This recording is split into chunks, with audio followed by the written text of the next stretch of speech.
What's up guys, here, and today I'll be talking about my favorites for the month of July. I'll also be talking about some things that I've been using in July that I haven't loved very much. But anyway, I digress. First thing I'm going to be talking about is a cheek stain. This is the Tarte cheek stain in the shade Muse. I love the packaging for this. Look at this. How cute is this? It's super shiny. You can like see reflections and stuff, but it's amazing. And this is what it looks like right here. On the skin. It's a beautiful color, and because it is a cream product, I like to use my Sigma Duo Fiber F50 brush with it. Really amazing for cream cheek products, so highly suggest this, or something similar at the very least for cheek stains and stuff like that. Moving on to a sample I have from Coastal Scents. I'm not going to bother to opening the packaging because it's just annoying. Not a fan of the packaging in the slightest. I hate that it's such a small sample you can't get your brush in there, but the quality of this is good. These are the two blushes in there. They're probably more highly pigmented than anything else I have right now on my hands, except for lipsticks. So yeah. One blush I do really love though is the Tarte Amazonian Clay 12-Hour Blush in the shade Dollface. This is absolutely amazing. It's beautiful baby pink. I used it in last week's video and it looks like that on the skin. So, highly suggest that. It's absolutely amazing. It's one of my favorites of all time. Moving on to something I don't like as far as face products go. This is the Mighty Couture highlighter paper in the shade St. Bart's. It's really good if you want to travel with it, because you don't need a brush. However, I mean, and it's even a nice shade, but the thing is, it leaves glitter everywhere. And I'm usually the type that says when in doubt, add more glitter, but I don't want glitter all over my hands. Like, this is not supposed to be super glittery, but because I touched it, like literally, I'll just swatch one of these for you, because I've already got glitter all over myself, just to show you. Look how sparkly that is. Like, it is insane. If you want to look like a unicorn or something like that, it will do the job. It's so shiny and sparkly, and it just gets all over your hands.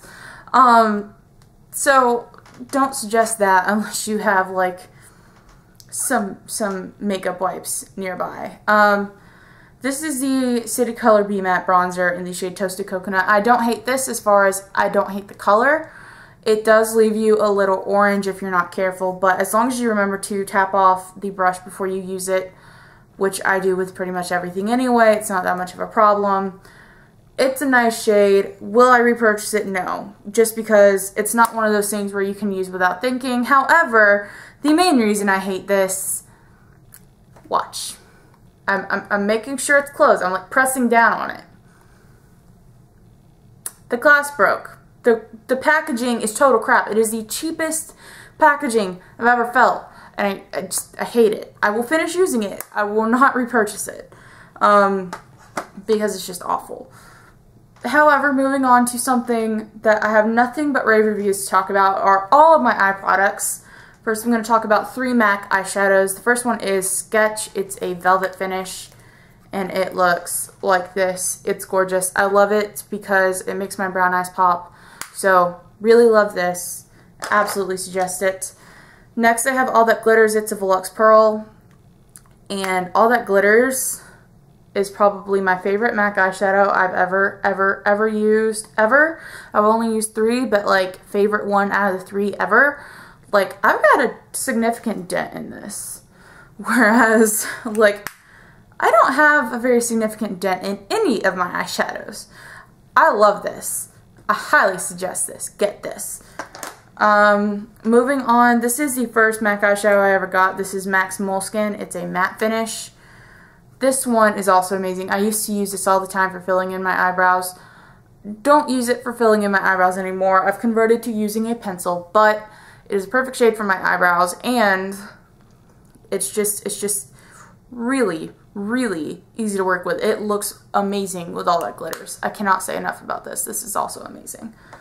Moving on to one of the things I used in last week's video. I think I used Moleskine in last week's video too, but this is what the video was shaped around. This is the Tristique Mini Shadow Crayon in the shade Aspen Pine. It looks like this. The lid comes off like this. It's just one of the basic eyeshadow crayons. This is what it looks like on the hand. It is amazing. I love it. Will I repurchase that specific one? Probably not, just because I have no idea where I would find it. However, will I repurchase something that is the same shade? Absolutely.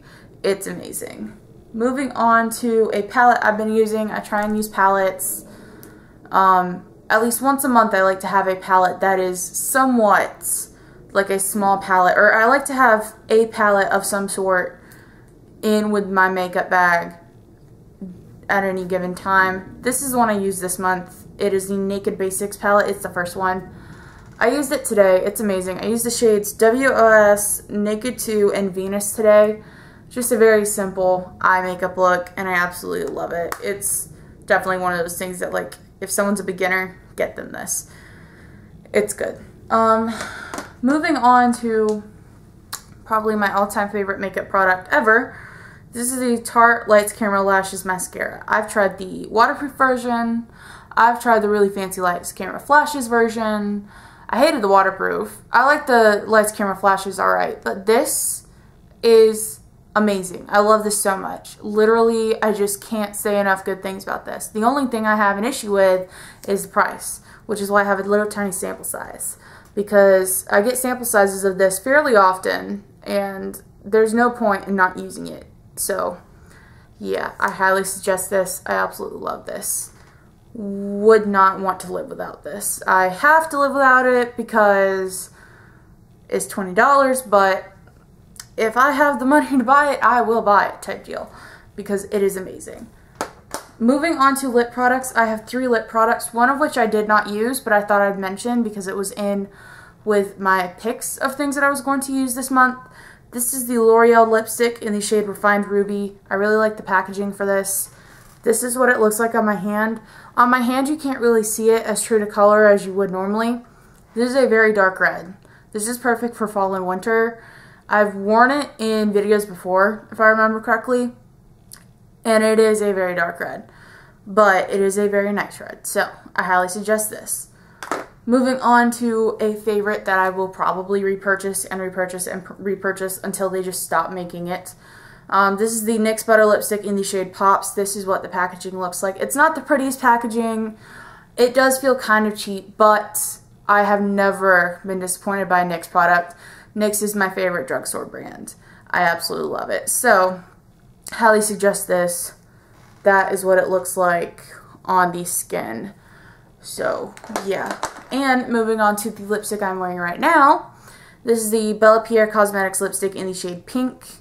It's got that same sort of diamond weave texture on the sides like the Revlon lipsticks have. For a second, when I got it in my glam bag, I was like, did I get a Revlon lipstick? But no, it's Bella Pierre Cosmetics, and it is amazing. That is a gorgeous pink, and I love it. And if I cannot repurchase this, I will probably repurchase something very similar, because pinks like this are my weakness. I buy them every time. Every single lipstick I have is almost always either this shade of pink or this shade of mauve. It's one of these two, almost always. But yeah. So there's one last beauty product I want to talk about. I'm sorry if my mind has been all scrambled and weird today. I've tried to film this video like 5 times. But this is the last beauty product I have. This is the Absolute New York Nail Lacquer in the shade Turquoise. It does not stay true to color once it's on the nail. Once it dries, it does turn into a more true blue, but it is a beautiful color even when it is more of a true blue. And the best part is it does not chip.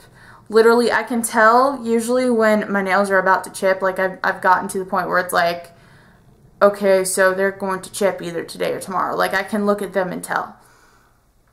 When I reached the point where I was like, okay, it's going to chip either today or tomorrow, dogs are barking, I'm sorry.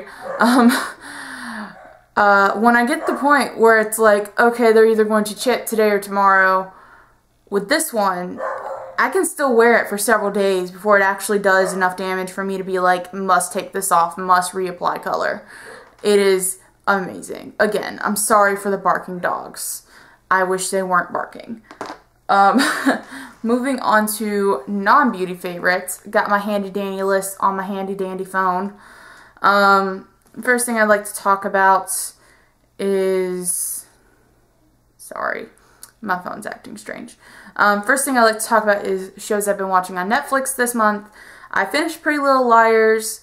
I got addicted, and then I got really mad when every episode so far that had been released online, except for the first episode of the most recent season, because you can't really catch up on a show if you don't see the first episode of the first season after what you finished watching. Like, you can't just miss the first episode. That's where all the really good stuff happens. So that made me annoyed and angry. I've also been watching Grey's Anatomy. I won't spoil what happened in case anyone hasn't watched it, but I'm sure you probably heard by now. Something very sad and depressing happens, and I was not amused. I knew it was coming, but I was just not amused, and it was just not fun. So that was the thing. But as always, Grey's Anatomy did satisfy. It was awesome. Scandal is another thing I watched. I had been waiting and waiting and waiting to see what happened on Scandal after the end of, I think, season 2. It was either season 2 or season 3 that was like the last season before the one that has just been added to Netflix. And it was something that I was waiting and waiting and waiting for. And it was good. Like, it obviously was good. I finished watching the season, but it was like, I don't really remember what happened. I remember like the very last scene of the very last episode and a couple random things that happened, but I can't for the life of me remember much of what happened. Like, obviously they were trying to take down a specific bad guy. Okay, now I remember what happened. Okay, yeah, it was good. It was good. Never mind. I'm just having trouble remembering. But it was good. So I suggest watching Scandal. I watched the most recent season of Orange is the New Black. Was not impressed. Probably will not watch it ever again. So that's sort of my view on that. I used to love Orange is the New Black, and now it's just like, it is disgusting, and I am a good Christian girl, and I do not want to watch this anymore type thing. So that's my view on Orange is the New Black. I have been watching Vampire Diaries. I am currently on season 2. I've watched it before, but I am not completely caught up. I've only watched a season 3 or 4 before. Really the last thing I saw was like the part right before they did the spinoff called The Originals. So that's sort of where I left off, but I have been enjoying it. I'm catching up. I'm remembering everything that happened that I forgot about, and I'm really happy about that. So, very happy to be watching Vampire Diaries. I've been reading 2 books this month. I finished one called The Tipping Point by Malcolm Gladwell. I'm pretty sure I've mentioned it before. It's this book that's about sort of how things go from being virtually non-existent to becoming trends and word-of-mouth epidemics and stuff like that. It's sort of a sociological perspective that it's written from, and it's interesting if you're into like sociology type things. So I suggest that. However, if you're not into nonfiction like I am, like I'm saying I'm not into nonfiction. I read it because my dad got me an autographed copy of it. If you're not into nonfiction, it will probably be a difficult read for you to get into reading, because you know, if you only like to read fiction and then you're reading a nonfiction book, it's very difficult to read. It took me a year to read. Normally it takes me a week to read a good book. It takes me less than a week to read a really good book. And a book that I want to read but don't have time to read, it'll take me a couple months. But I think it's the first time I've ever taken a year to read a book. And yeah, but it was good. It was very good. And the book I'm currently reading is a book called Stiff: The Curious Lives of Human Cadavers by, I think, Mary Roach. That book is interesting. That book is good. I'm probably the craziest person in the world for reading a book about cadavers, but it's interesting to me. So if you're into weird stuff like that, I highly suggest it. It's really good. And like, it has stuff on like the decaying process and the embalming process and all of this awesome stuff. It's so cool. So if you're into really weird stuff that involves like the human body, I highly suggest it. It's really good. 2 candles I've been burning this month. I finally finished that layered citrus candle I've been talking about for the last couple of months. How proud of me are you guys? So proud, right? So I finished burning that this week, and I've started burning the red velvet candle from Bath & Body Works. I would show it to you right now, except it is literally on fire right now.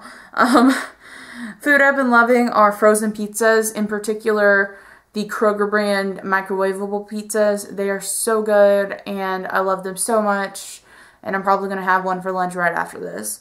Song I've been loving this month has been Cool for the Summer. I've recently gotten into it over the last week, and it's really good, so I highly suggest that.